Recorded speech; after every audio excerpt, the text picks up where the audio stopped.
Thank you for joining us. Been a while since we've done a video. Weather hasn't really cooperated with us a great deal, but we're out today and looking forward to sharing with you on the topic of, do you love me? Me in quotation marks.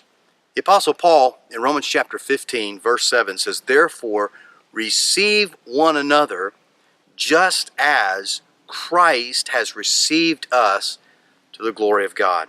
Some versions talk about accept one another. Others say love one another as God and Christ has loved us to the glory of God the Father.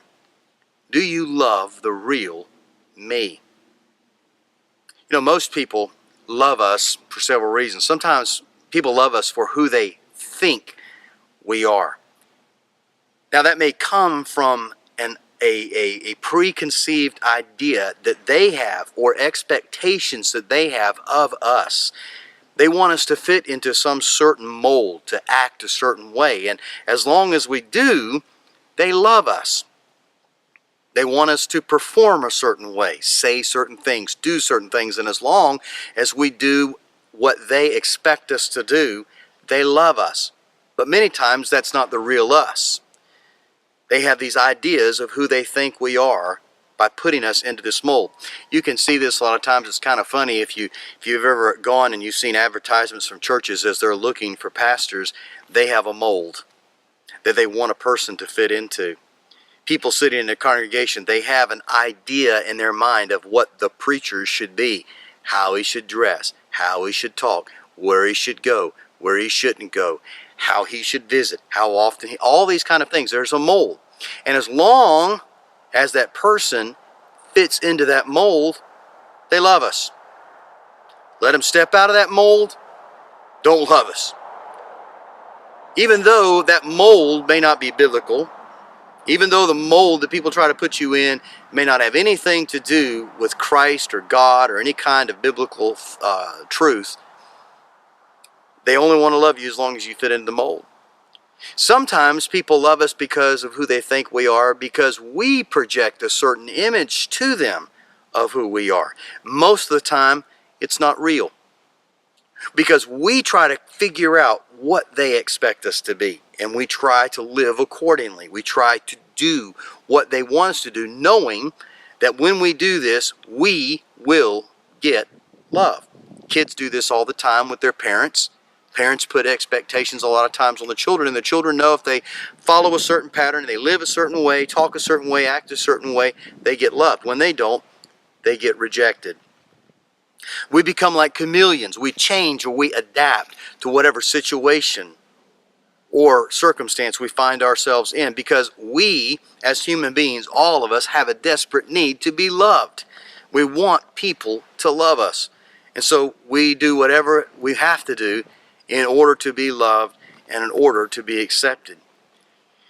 Sometimes we put on these images because we have an image of our mind of what we expect, think God expects of us, and so we try to live up to that standard, or any number of things. But most of the time, what develops is what some people have called a false self. We become someone who we really aren't. And after a while, we live that way so long, we really believe that's the real us, when it's not. Now, when we don't fulfill the expectations of people, when we don't live the way they want us to, or fit into the mold that they have for us, a lot of things can happen. When we don't fit the mold, anger can happen. They get angry with us. They get mad at us. They may reject us and push us away because we're not fitting into the mold. Sometimes, and I've experienced this in my own life, there's just a quiet, slow withdrawal. You know, it may be that somebody's had a relationship with you and your theology may be changing in some respects, not what the essentials of Christianity are, but just in some maybe peripheral issue or thought, and you're challenging and you're growing. But people who are over here who are following the status quo, their preacher tells them, oh, you better watch out for that person.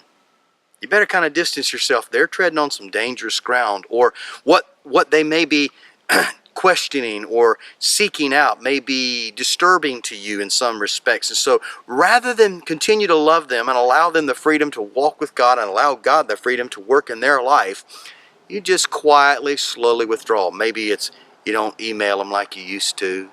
You don't call them like you used to. You just sort of distance yourself because, again, you don't want to break the status quo. You want to stay in the mold.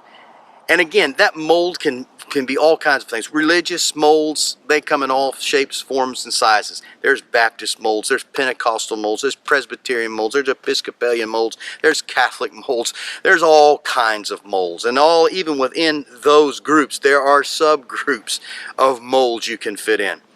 We used to go to a restaurant. We lived in Florida, and we used to watch people come in on a regular basis, and we could see, by the hairstyles, by the talk, by the conversation, if they were Baptist, Pentecostal, Church of God, Episcopalian.